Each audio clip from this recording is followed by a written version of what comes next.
السلام علیکم ناظرین، ویلکم ٹو پرسنل دیسی ہیلتھ۔ ناظرین، آج کی اس ویڈیو میں جسم کے درد اور اس کی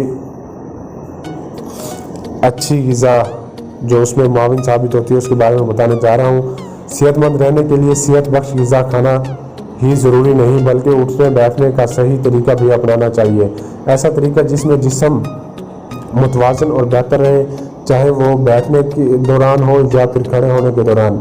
یہی نہیں بلکہ لیٹے ہوئے بھی جسم کا توازن میں رہنا ضروری ہے۔ اٹھنے بیٹھنے کا صحیح طریقہ اپنانے کے لیے چند بنیادی باتوں کا جاننا ضروری ہے تاکہ اپنے جسم کو بہتر طریقے سے حرکت میں لایا جا سکے۔ ایسا نہ ہو کہ روزمرہ معاملات کے دوران جسم کے کسی حصے پر زیادہ زور پڑ رہا ہو اور کسی حصے پر بہت کم دباؤ پڑے۔ بعض افراد شکایت کرتے نظر آتے ہیں کہ ان کی گردن اکڑ گئی ہے یا کندھے میں تکلیف ہو گئی ہے یا گھٹنے ران پر زور پڑ گیا ہے جو درد کا سبب بن رہا ہے۔ ریڑھ کی ہڈی میں تکلیف، گردن اور سر میں بھی درد آج کل عام ہے۔ درد کی یہ سب علامات اکثر اس لیے سامنے آتی ہیں کیونکہ لوگ غیر متوازن طریقے سے اٹھتے بیٹھتے اور کھڑے ہوتے ہیں۔ اسی لیے تو بچپن سے نانیاں دادیاں بچوں کو ڈراتی دھمکاتی ہیں کہ سیدھے ہو کر بیٹھو ورنہ کھب نکل آئے گا۔ ابتدا سے کندھے کو پیچھے کی جانب کھینچ کر بیٹھنے کی عادت ڈالی جائے تو بہت سے مسائل سے محفوظ رہا جا سکتا ہے۔ اٹھنے بیٹھنے کے غلط طریقوں پر روک ٹوک نہ کی جائے تو یہ بری عادت پختہ ہو جاتی ہے اور اس کے باعث جسم مشکل حالات سے دوچار ہو سکتا ہے۔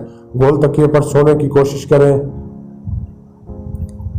عام تکیے پر سونے سے سر کے اوپر والے حصے کا وزن گردن میں منتقل ہو جاتا ہے اور ایسا ہونے پر اکثر صبح اٹھنے کے بعد گردن میں سخت تکلیف ہو رہی ہوتی ہے۔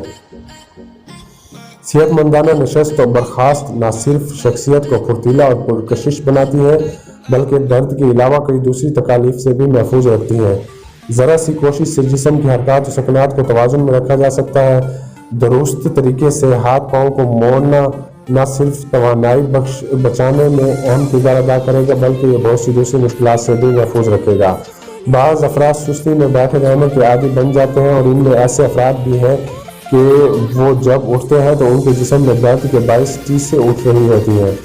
جوڑوں میں درد محسوس کرتے ہیں۔ کچھ افراد کشن پر ٹیک لگا کر بیٹھتے ہیں تاکہ وہ اپنی ریڑھ کی ہڈی کو تکلیف سے بچا سکیں۔ گاڑی چلانے کے دوران ایک چیز کا خیال رکھیں، سیٹ بیلٹ لگا لیجئے۔ ایسا کرنا جسم کو سیدھا اور درست انداز میں رکھے گا۔ خیال رکھیے کندھا اور پیٹھ سیدھے رہیں۔ ہپس سیٹ کے ساتھ ٹچ کر رہے ہوں، اسی طرح جسم کے جوڑ بھی صحیح حالت میں رہتے ہیں۔ بیٹھتے وقت پیٹھ کو صحیح حالت میں رکھنے کے لیے لمبر رول استعمال کرنے کا مشورہ بھی دیا جاتا ہے۔ یہ پیٹھ اور کندھوں کو درست سمت میں برقرار رکھنے کے ساتھ ساتھ اسپائنل کرو کو بھی صحیح حالت میں رکھتا ہے۔ ہاتھوں کو سائیڈ پر رکھنا چاہیے اور پیروں کو فرش پر سیدھا رکھیں۔ ہر 23 منٹ بعد پوزیشن کو تبدیل کرنا چاہیے۔ یہ عمل نہ صرف دباؤ کو کم کرتا ہے بلکہ اس بات کی نشانی بھی کرتا ہے کہ جسم کے کس حصے کو غلط طریقے سے استعمال میں لایا جا رہا ہے۔ صحیح طریقے سے سونا دباؤ کو کم کر سکتا ہے اور جسم کے تمام حصوں کو متوازن حالت میں رکھتا ہے۔ پیٹ کو نیچے کی جانب ڈاؤن کر کے سونا بھی بے چینی کا باعث بنتا ہے۔ اسی طرح اونچا بستر بھی تکلیف کا باعث بنتا ہے۔ ایسی پوزیشن میں سوئیں جو پیٹھ کے خم کو توازن میں برقرار رکھنے کے لیے معاون ہو۔ ایسا نہ ہو کہ تکیہ سر کے نیچے ہونے کی بجائے پیٹھ کے پیچھے ہو جائے۔ اکثر لوگ بے پرواہی میں سوتے ہیں، مختلف تکالیف میں گرفتار ہو جاتے ہیں۔ ایک بات کا خیال رکھنا چاہیے کہ تکیہ پتلا ہو تاکہ جسم کے ساتھ گردن بھی ہموار رہے۔